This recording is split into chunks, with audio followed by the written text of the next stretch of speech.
essentially the environment we grew up in, right? It was like, you either become a doctor or an engineer. My parents didn't even tell me that. They were like, you can be whatever you want. It was me. I wanted to be an engineer, just like my dad. My starting of all the storytelling actually started with my dad. So he had this amazing storytelling ability where he would ask for a topic and he'd say, what would you like to hear a story about? And you would give a topic and he would instantly make a story. And it was so fascinating. Everything made up on the spot. And the mission of our work is twofold. One is connecting kids strongly to their roots, which is why having Indian kids in my class is so important. But the second one is raise multicultural kids, which means it's important for every kid to kind of know about the world. That is how you sort of become a kind person. That's the route to kindness, because when you know about someone, you're not afraid of them as much anymore. So from the very beginning, I proactively looked for ways to sort of diversify the population in my class.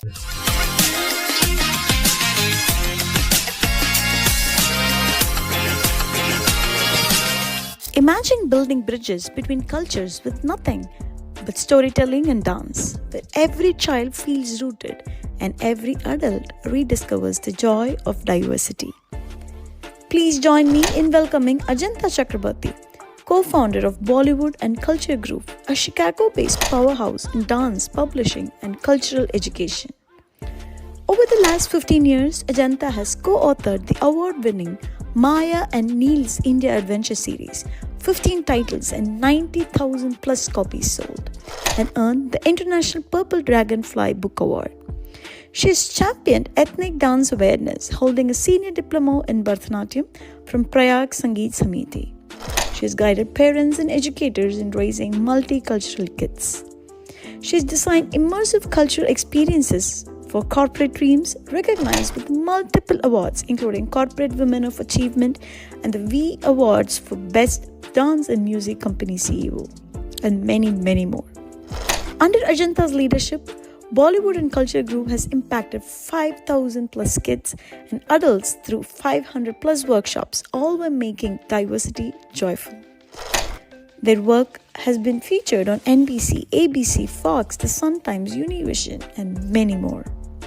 We are thrilled to welcome Ajanta to Stories Within to see how she has woven technology, storytelling, and dance into a moment that's changing lives. So the next part, like you have your dance, Bollywood, culture and fitness school with kids and adults, and then you said your husband encouraged you to maybe author some books, and then so that everybody can enjoy, right? Like, how did that go? Like, how did that happen? Okay, so yes, the books, as I was mentioning before, we call ourselves accidental authors because it was never the plan. It came out of the blue. We knew absolutely nothing about writing book. And you have to imagine, this was back in the day when there weren't that many people writing books about India.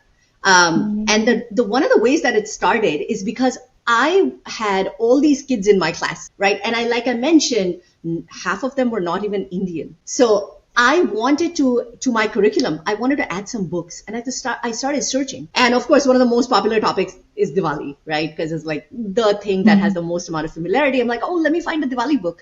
So I started searching, and what I saw, I realized this is what I call a single concept approach in a book. They talked about one aspect of the festival. They did a wonderful job. They're beautiful books, but they didn't give the whole picture. And I said, my non-Indian kids, they don't know anything. How do I tell them such a small view of the festival? I can't do that. And so when I couldn't find anything and I was already creating this content on my own, I said, this makes sense. Let's write a book that actually gives the entire picture about a particular concept. In this case, it was Diwali. So instead of one day, we talked about all 5 days. We were the very first book that did that. And then the question was, what do we do? Do we publish on our own, or should we send this manuscript to all the big publishers out there? This was 2016. Diversity was not a hot topic yet, which means none of the big publishers were publishing such books at scale at all. And we said, we can keep waiting for one of them to take interest, or guess what? let's do it ourselves. So of course, and at that point, there weren't enough resources for self-published authors. We had to discover the entire process all by ourselves. And Vivek actually did most of the back-end work. So he focused on figuring out, okay, Ajanta, once you give me the manuscript, how am I going to get it to actual product that's going to hit the market? And I focused on the research aspect of it, right? So going about Diwali is such a massive topic. I grew up in India. I have my own version of Diwali. My version of Diwali must be completely different from your version of Diwali.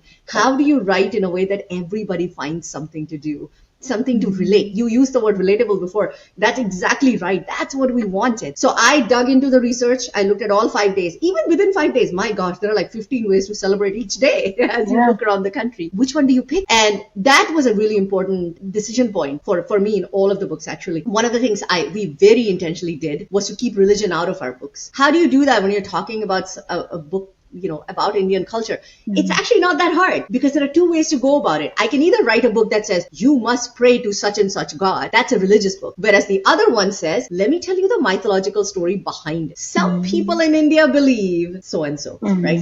And now suddenly you're no longer dictating what practice to do and whatnot. Keep the religion out of the books, right?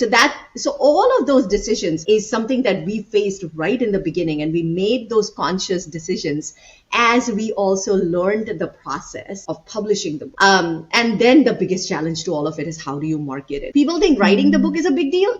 That's 10%. 90% of the book is how do you actually market it so people will buy it. And not just one book, but they will be encouraged to buy more, like you did. You have like 4 of our books, right? So what made you pick the next version and the next copy and the next copy? That's kind of where, the hard work really hides in some way. But yeah, that was our beginning of the journey. Let's Celebrate Diwali. Is that your first book? That was the first book, yes. First book, okay. Yeah, and it was shocking. We ranked 387 in all of 8 million books on Amazon. I mean, that's unreal. We are like 2 tiny authors, like, how are we achieving that? And I have the screenshot. I will keep that forever. It's my moment of accomplishment. Yes, it definitely is, because that book deserves it, is what I think. Because when I read that book, right, you're totally right. Like, there was not mention of religion or saying that, hey, you know what, this is what needs to be done. It's also easier because I have used that book personally. So when we had Diwali celebration at school, I have used that book. Like, we were asked to bring one book each and then to help kids understand. So I have used that book to that because it was very relatable for me, Indian who grew up in India, and now I know what it is. And also for someone who has no idea about whatsoever, they have no clue what Diwali is, and they can still relate to it. They can still enjoy the content, right? They're not forced to follow anything. They're just happy about reading it. And how many copies you have sold so far? Yes. So marketing, I have to say, we got a little lucky. By then, we already had 200 students in our program who were learning with us the whole year through. And so what we did is we made the books part of their curriculum. So as part of the classes, included in the tuition was a copy of the book. And that did magic. But I have to say, if your product is bad, you can't get that success, right? So you have to, first thing is that you have to have a solid product. But thankfully, when we gave them that book, they liked it enough to then tell their friends and family. And it kind of organically just kind of spread from there, which was, we got very, very lucky with that. The second is just, what you do with the marketplaces. So places like Amazon, Goodreads, bookshop.org, and all of those places. Marketplaces are your friends, right? So how do you describe the book? The book description is really, really important. Can people read that and get what you're really trying to achieve? I think it was a lot of that. And because people could sort of tie it back to our work, they could also see that we have a very big mission that was kind of driving this work. And that helped, so they could get the big picture of why are they doing this? There's a good reason. Like I said, the 2 missions that I talked about before. I think as people became more aware of that, they were more inclined to help us, to support us and as well. So as of now, we're over 85,000 books. We're hoping to hit 90,000 this year, if not cross it. But yeah, again, for 2 little authors, from nowhere, Yeah. Chicago. I mean, that's a pretty big deal. We Wow. never thought we would reach this level of success. And yeah, there are a lot of people who supported us a lot. And like like you were giving me a platform to talk about my work. And if people like you didn't do this, nobody would know about our work. So yeah, I've been very fortunate to come across a lot of people like yourself to give this support. Oh, wow. 85,000, like in about, like you started this 2016? Yes. Oh, wow. That's amazing. You have 16 books and oh, wow. Like this is really inspiring and it's not easy, right? It's not like some big publisher. You didn't have a brand name. You didn't have a big publisher helping you and it's all from scratch and that's really, really, really commendable. Like you should definitely be proud of this achievement. Like I'm sure you are. And the first book was 5 Days of Diwali, and then you saw that it was very successful. Like people liked it, your students loved it, and everything. And then you started with many books, like, and then you didn't stick to a festival. You started talking about some places. Right, like the other book that I have here is Let's Visit Mumbai, right? Like this is like you're talking about a place. And then how did that idea happen? Like festival, I understand because I've seen a lot of books with festival, like say Diwali or Holi. And how did this idea of bringing plays or even Indian wedding, right? Indian wedding, that was a very cool concept. Like how did you get that thought? The place one, again, I have to give Vivek credit on this Mm. because he's from Mumbai and he was basically, I don't even care if nobody buys this book, we're writing this one. Like, yeah. And so it was basically, yep, let's just do it. It was one of those moments where you say, we are authors, and hence we have the privilege of being able to share about our own journey, our own experiences through the written word, right? We have that power right now, or privilege, I should say, not so much as power. And I think that's kind of where it really came from. Vivek wanted to kind of capture his childhood in his book, Right. things that he loved the most, or like if someone visited Mumbai, what are the things he would show to a guest while he's acting the host, to kind of truly give them a true picture of the city, if you will. And then I was born and raised in Bhopal, and that's too small of a city to really write about, but it's pretty close to Delhi and very, very closely connected, culturally connected through trade, all of those things, a lot of commerce, fashion, a lot of influence of Delhi and Bhopal. And so we used to go to Delhi quite often. And so that's kind of where, when it became my turn to write about Delhi and Taj, Delhi. that kind of, when that came into account, where I was like, what do I remember of going to Delhi and absolutely loving, because I'd made enough trips to it by then. And so those are places kind of where those two books came about. Wedding was just because it is so fun. I mean, Indian wedding is like a whole iconic concept by itself, right? And that's kind of our goal. We want to write about things that make kids really excited. If I write a book that's boring, it could have the best amount of information. It does not matter because it did not engage the audience. And like I mentioned, our books are meant for starting age 3, and that's not easy, right? Like if you want, and we try to write, and we hear this over and over from the parents and teachers and everybody. When we read your book, your child wants to know what happens on the next page. That's not always the case with every children's book we come across. I take that as the biggest compliment, right? Like they want to learn. And I think it comes from the fact that, can I make it so exciting for them? They want to know what happens on the next page, even though these are not 100% non-fiction books. Fiction books, right? They are in some way. There's a lot of educational stuff, and it can get boring for kids. But yeah, that was kind of why we're like, gotta write about wedding. It is so much fun. And my favorite page to read from that wedding book is the one where the kids are sneaking the shoes of the groom. Yes, yes. Every child, every time I've read that book, it's just a room full of giggles, right? They love that. And hey, you get money and candy in return. Like, you can't get any better. So I think it's just that. It's the desire to create exciting content is kind of where those 3 books came from.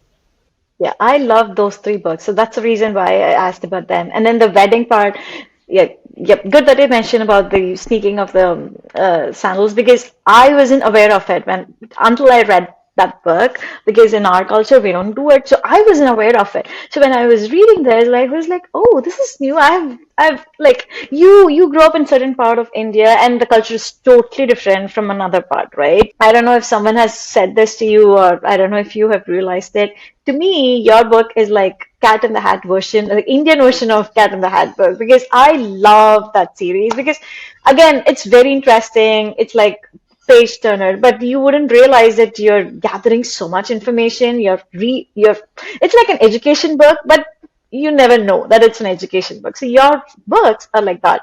So that's something that I definitely wanted to share because that's how I felt after reading a couple of your books. So I wanted to share that. Wow, what a compliment. Thank you. That is something like pandemic hit 2020. How did that affect your small business? Because I assume you were a small business then how did that affect your business? Because yours is like a proper teaching dance, so you need to be in person. Like, or you were in person till then. Like, of course, online you can still do it, but it's never the same. So how did that impact and what are the challenges that you faced and what was your learnings from them and what are you still applying some of the learnings that you did during your pandemic thing and talk to us about that. Yes, pandemic changed everything. I mean, it shifted the ground from underneath our feet. By then, we were at 35 classes a week. We had a team of 15 15 people total of staff who were working under me. We were the largest company of its kind in the Midwest. We had scaled so much, not just classes, but also other things that we did, events, workshops, et cetera, and the books. And then we lost it overnight. It was all gone. The classes were done, everything shut down. And the question was, what's next? What do we do now? I pivoted very, very quickly, and I'm so glad that I did. I didn't wait for it to be over, for things to reopen. Immediately, I pivoted to virtual, overnight, pretty much, I think within a week of pandemic. I had already scheduled my first virtual class, both for kids as well as adults. So we kind of moved our fitness classes, adult fitness classes, as well as our kids dance and stories classes, both on virtual platform within a week of everything locking down. It was the best decision I made because suddenly I had people from around the world joining. Mm-hmm. It wasn't even just, Illinois or wasn't even US. I had people from every part of the world coming in, from Europe, from Asia, from Africa. It was amazing. That was also the time when I started a Facebook group, which is called Raise Multicultural Kids. Yes. And what I started doing is I started offering free workshops. I didn't even charge for them. And literally every 100 spot on my Zoom workshop would be taken up by kids from some different part of the country. And I said, kids need this right now. What can we, they're stuck and the screen is the only way. And if screen is the only way, well, let's make the screen time really worth it, right? How can we make it really educational? Of course, and that also helped because it helped with awareness. That many more people got to know about our work, right? You might already know this, but most books got a boost during the pandemic because parents were suddenly buying more books. That part helped. The virtual classes also helped, but again, I didn't really charge that much for them. But I started doing virtual workshops all around the country. It was schools, it was libraries, it was corporates. That was the very beginning when those three buckets of work sort of became clear that there is a need in all of these three spaces for something like what I do. And that was a turning point in that sense that even once the pandemic was done, my workshops continued. Whether it was virtual, but now I could also travel in person. So it helped me to sort of move my lens away from the narrow focus of only Chicago to now saying I can do this around the country. And that has continued. So even now, I travel around the country to do my workshops or I speak at conferences on multicultural education. I don't think that would have happened if I hadn't suddenly started thinking of the whole country as my workplace and not just Chicago. So that was incredible. So that was a huge silver lining for me, if you will. That Facebook group, I have 4,500 families there, and once in a while I still do a virtual workshop and they all show up and it's so good because the kids almost grew up with me for 3 years, as I kept doing that work. it's fascinating for me to see how they have also continued that work in other ways. Because once you get kids curious, they don't stop at just one culture, then they want to learn about everything. And so parents often share with me, like, oh, during the pandemic you did this, and now look, this is what my child is doing. They have continued their journey of that cultural exploration. It's so gratifying to hear that. So yeah, everything changed. We lost a lot, but we also found new avenues and new ways. And now I'm in the process of relaunching my kids' classes in Chicago after 5 years. It's a whole process by itself. And yeah, it's very, very fulfilling. That's absolutely wonderful to see. Like what I see in your journey, right? There was always a struggle. There was always an obstacle, and you never stopped. So that's something I think all of us should learn. Like I'm sure we all would face some obstacle rather than just stopping there, just trying to figure out ways to break that and then go, right? Keep continuing, keep growing. Like don't let your passion die is what. So that's something that I've been hearing from you. Like you didn't want your business or your passion to die. You just wanted it to survive. Like I'll do anything to make it survive. It's just like I have to find ways. That's all it is. So it's very, very inspiring, Ajanta. I'm sure like all of us can take one or two lessons from you. If at all we are going to take one lesson from you, it would be like, don't stop when life throws you some obstacle. Just keep going. If your passion, like don't let your passion fire, if I may, burn out, right? Like keep that thing burning. That's amazing. Absolutely. I'm very stubborn, and sometimes it pays off. Yes. I think we need to be stubborn at some time. Like you cannot. Yep. You need to be like that. Yeah. So I totally agree with your multicultural vision and all that. Like you said, like even now, do you continue with you still do your workshops and all that? And you said you are in the process of starting your classes back again. Yes, that's exactly right. So the workshops still continue in local as well as national. The speaking, I've increased that a lot recently. So I do go to a lot of conferences nowadays to speak about, like I said, multicultural education. But the Chicago kids classes, yes, I am bringing that back. The one that I lost in 2020, it's coming back this year. We have the very first session going on right now. Oh my gosh, it's wonderful. Oh, that's nice, lovely. I'm sure it'll be full and you'll have many, many more classes coming in and all that. If you were to start today, what Ajanta and Vivek would have done differently in terms of book publishing? I think if in 2016, I don't think I would have done too many things differently. I think we got extremely lucky with the approach we took, and it's the reason that we have scaled as far as we have scaled. The pointers I have are more for people who are starting now. And what I want to say to them is, one, a lot of big publishers have now come into the space. They saw the success of those early works and they said, there is room here. We also need to write a book about Diwali. We also need to write a book about Holi. And one of the things I'm going to tell the new authors is that don't be discouraged. Just because there are the big brands writing books, that does not mean that your work doesn't have a space.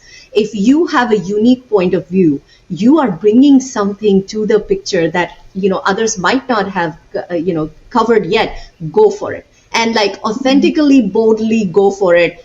People will find you and really, go with your work. So that's one thing. The second thing, which is somewhat contradictory to what I just said, is some of the topics have gotten too saturated. Everybody now wants to write a book about Diwali. And I get it. It's the most popular book. And it's like, I want to get a piece of pie as well. And I understand that. But I think that there is so much more. The early works paved the way. Again, that was the Bollywood of books, right? Is Diwali. If Diwali is the one that lowers the barrier, got people interested, they have now gotten their first taste of an Indian festival. What else can you bring to the table?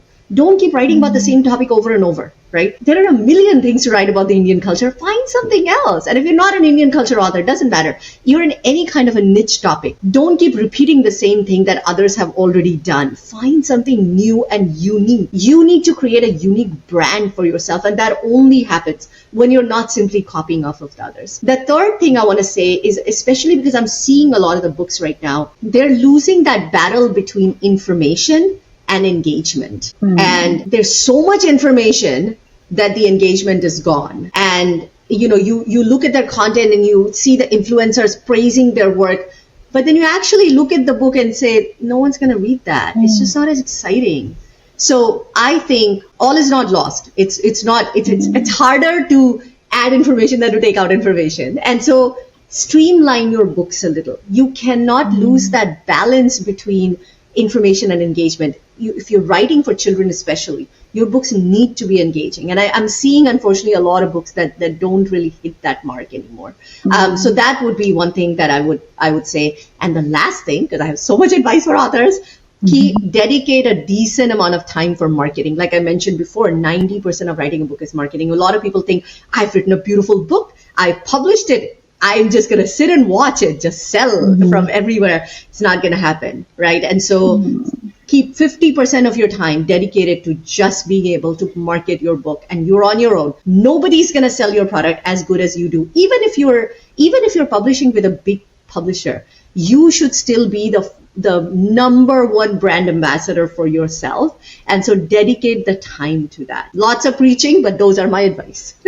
They're all golden. They're definitely golden. I'm sure this is going to help the authors who want to break into this field, and then they have, because it's easy to, like, I wouldn't say it's easy. People might have a lot of different ideas, but they don't know how to even implement it, or how do I go about publishing a book, or what do I do after I publish a book? These are all questions I'm sure many of the authors would have, and you have answered them beautifully. Thank you so much. And Ajanta, it was a pleasure talking to you. I had a lot of fun. I learned so many things about your journey and the obstacles that you faced. And it's nice to see a person with a lot of perseverance. I'm like, I'm not going to stop. Like, try me, and I'm not going to stop. I'm just going to keep going. I really like it. And I'm going to take that personally, because I'm starting my journey. I'm going to take that advice from you, and I'm going to implement it. And thank you so much. I'm sure many, many, many people should buy your books, and then they should let this beautiful books be a part of their kids. Like growing up, I think kids need these kind of books to help them engage and build their imagination. And maybe, who knows, they can become another Ajanta and Vivek there, and they can bring up a lot of other books. Like, that's what we want, right? We want the next generation to get inspired and also build their own things. And I'm sure many people would benefit from this. And thank you so much for your time, and good luck. Before I conclude, do you have any books that are in the pipeline that we can see? Or if only if you can share. If not, it's totally fine. Just tell us, yeah, you have. That's all. Something.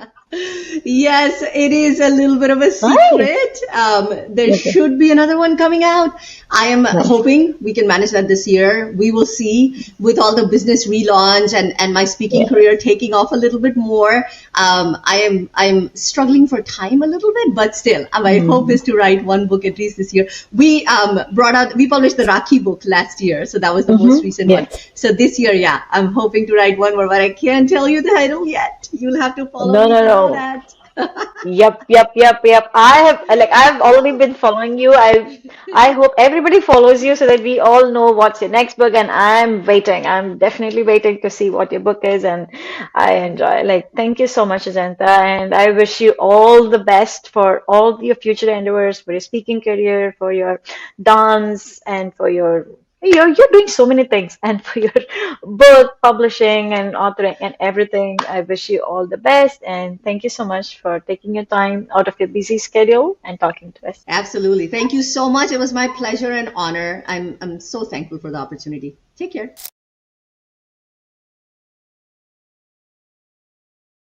In today's Artist Spotlight, we are thrilled to feature a 9-year-old artist, Ms. Shraavya Srinivasa.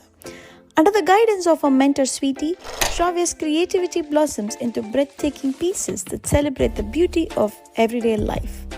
Not only does she wield a pencil with precision, she's also a talented jewelry maker. What's truly remarkable about Shraavya is her commitment to giving back since the tender age of 5. She's been raising funds through her art to support local organizations. Her latest piece, Draped in Dawn, showcases a woman in a vibrant sari, pauses mid-motion, one hand fixing her hair, the other ready to meet the day's demands. Her swift gesture and flowing drapery capture the delicate balance of tradition and modern life, where multitasking becomes a testament to everyday strength and grace. It's a pleasure to spotlight this talented young artist, and we extend our warmest wishes for her future success.